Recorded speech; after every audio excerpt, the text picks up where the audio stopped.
So today I have a video for you guys of NFL rookies that struggled in their first year. Now hopefully they get better. It does not mean because they had one bad rookie year, it means they're done forever. We've seen many times where guys in their sophomore year come out and play very well.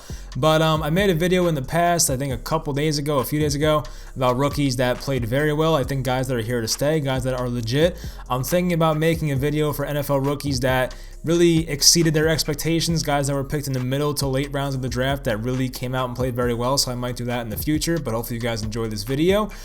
First off, we start with number 3 overall pick with Jeffrey Okudah. He was opposite of Desmond Trufant. It looked pretty promising, and many people thought Okudah was the cornerback 1 coming out of Ohio State, and it seemed like he was the consensus number 1 guy. There were some CJ Henderson people, some Christian Fulton people, you got some different answers in there, but for the most part, Jeffrey Okudah was universally the number 1 guy.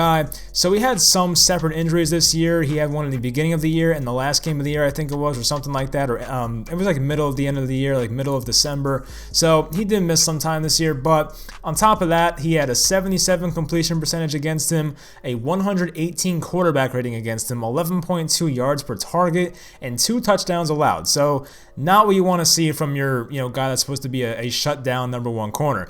He did miss less than 10% of his tackles, so that's a positive.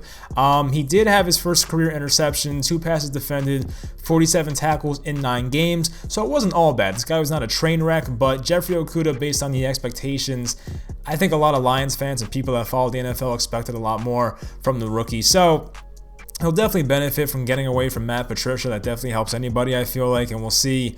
Hopefully we see him reach his ceiling very soon. But he does play outside corner, which is one of the most important and valuable positions in today's NFL. So it seems like as long as he comes around and forms into that player that the Lions thought they were getting, they should be fine. It was a bad rookie year. Throw it out the window, and hopefully coming back in year 2, Jeffrey Okudah looks a lot better. For number 2, in the 4th overall pick in the draft of my favorite team, the Giants, they took Andrew Thomas, who he was one of my top 2 favorite tackle prospects. I had him and Jedrick Wills neck and neck. I liked Wills a bit more, but Andrew Thomas, it was a pick I was very happy about. And Thomas had a roller coaster of a rookie season. He had times where he started off the year very terrible. He had like a stretch of 5 or 6 games where he was phenomenal, then dropped off a bit, then ended the year on a high note. So he was just a roller coaster this year. But the promising thing is, and this is a bad thing for him, of course, is that he played through an injury the whole year. He did have left ankle surgery, I believe it was, after the season was over. So hopefully for Thomas's sake, a lot of his struggles were due to the injury. I do applaud his toughness in playing through it. So hopefully, based on the injury,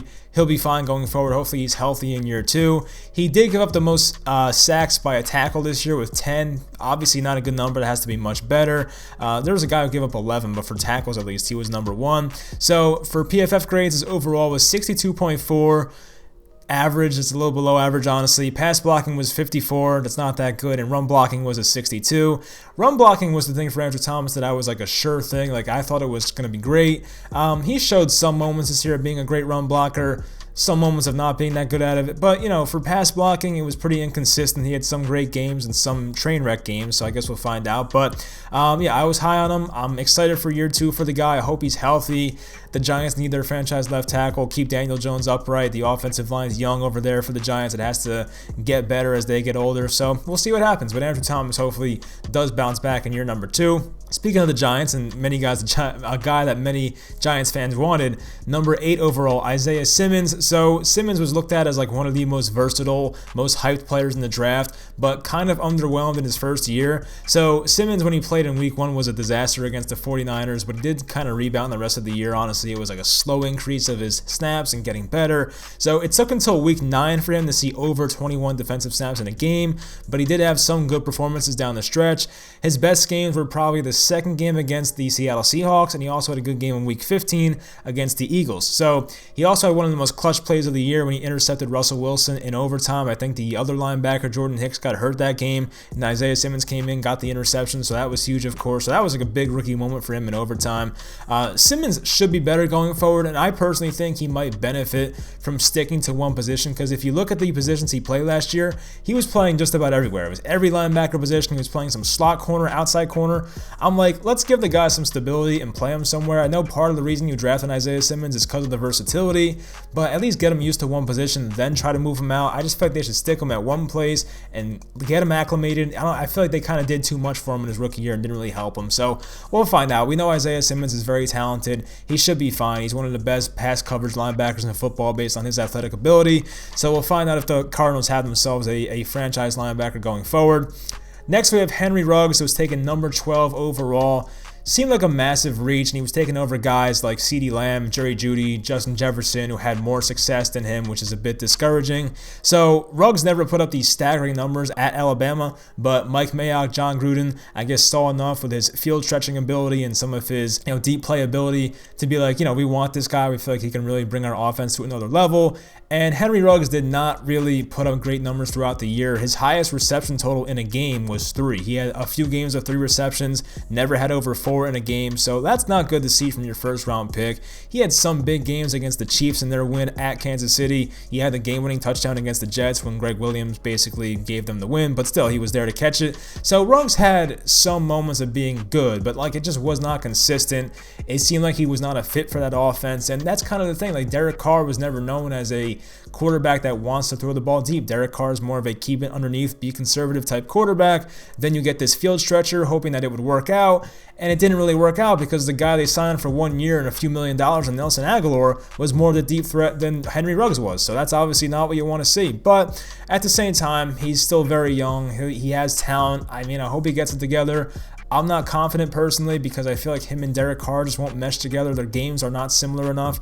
If you've sent Henry Ruggs to the Chiefs or something, or maybe even who else is a great deep ball thrower? I feel like someone like Russell Wilson would be great for him, but it's probably not going to happen. This guy's going to be in LA for at least the next couple of years. You're assuming because he's a first round pick, but we'll see. So it definitely was a rough start for Henry Ruggs.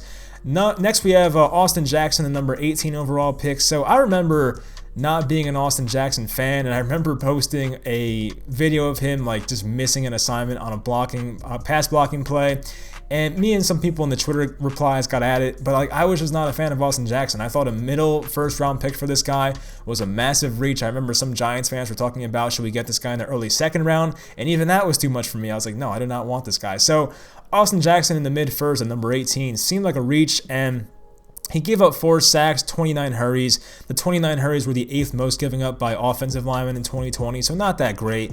He did miss 3 games with a foot injury, but played in 13 games total, so that was not bad.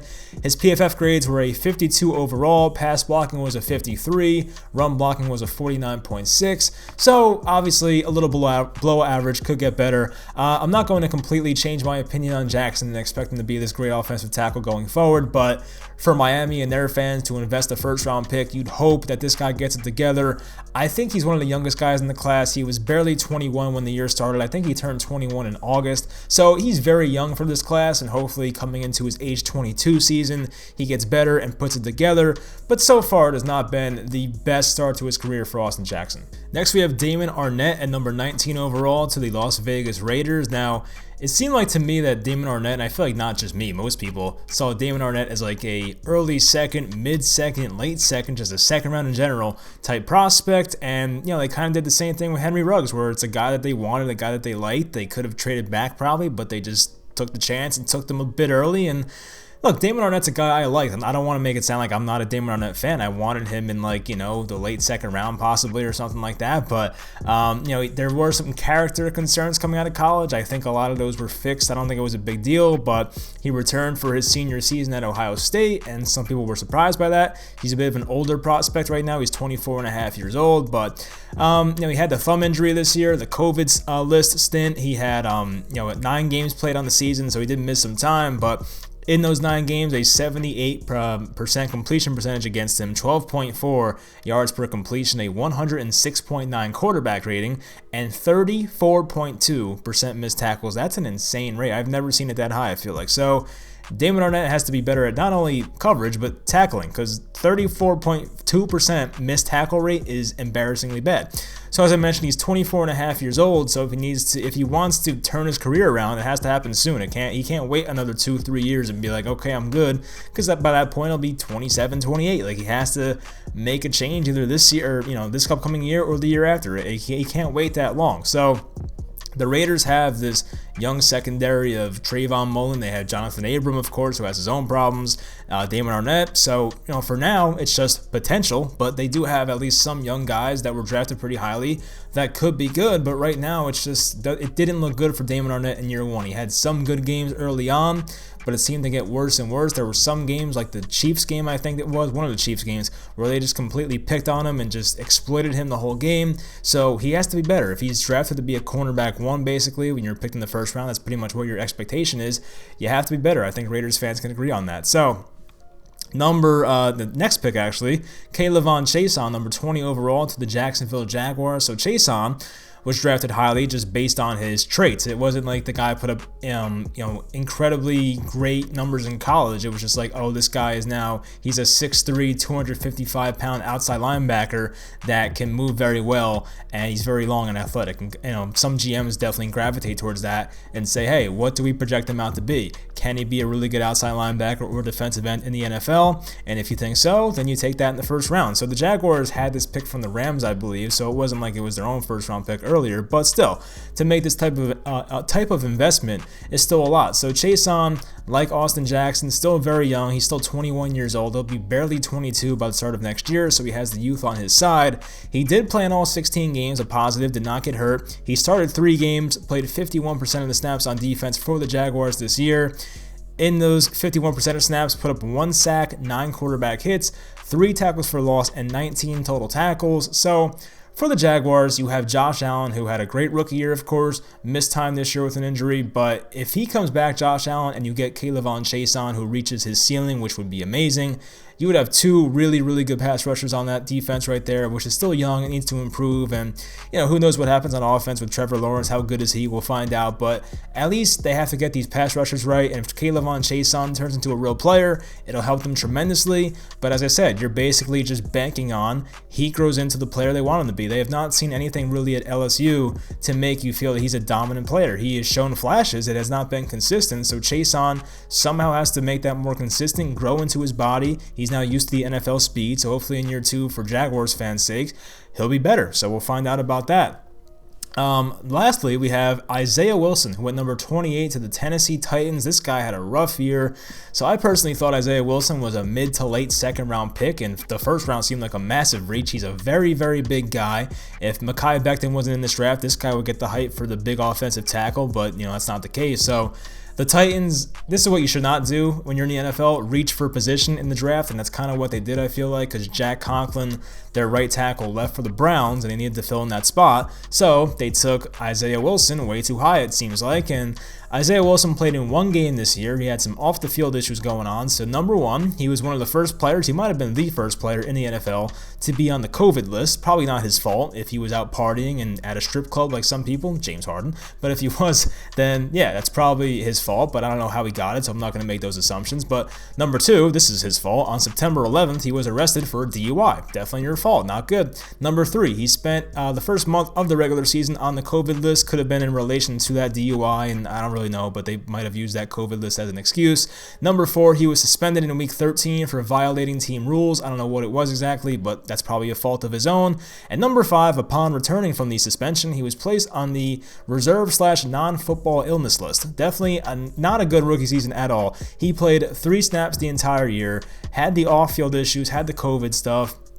There was also that funny video of, like, of course it was a virtual draft of, like, I think him and his girlfriend or wife, fiance, whoever it was, and like Isaiah Wilson's wife, or not his wife, his mom was like pulling the girlfriend away from the camera. It was funny. I'm sure some of you know what I'm talking about, but yeah, the guy's had a very weird and interesting career so far. To me, it seemed like a massive reach at the time for the Titans, and hopefully I'm wrong, because having a great right tackle would help them a lot, help Derrick Henry, help Ryan Tannehill, but still, it did not look good for him in year 1, so we'll find out what happens with Isaiah Wilson going forward. So that'll do it for this list. I mean, there could have been more people I could put on here. I was trying to be easy and kind of fair here. Some guys had some rough years, like Noah Igbenogany for the Miami Dolphins, I think, had a rough year. He didn't play too much, so I'm like, whatever, we'll let that one go. He's young too. Who else was there? I mean, there's definitely some guys, but let me know in the comments who I forgot. This is only round 1, guys, remember. So if you want a round 2, round 3 version of this, if guys were disappointed, I could do that. Let me know in the comments if you want that. But if you guys enjoyed this video, and I'll talk to you next time.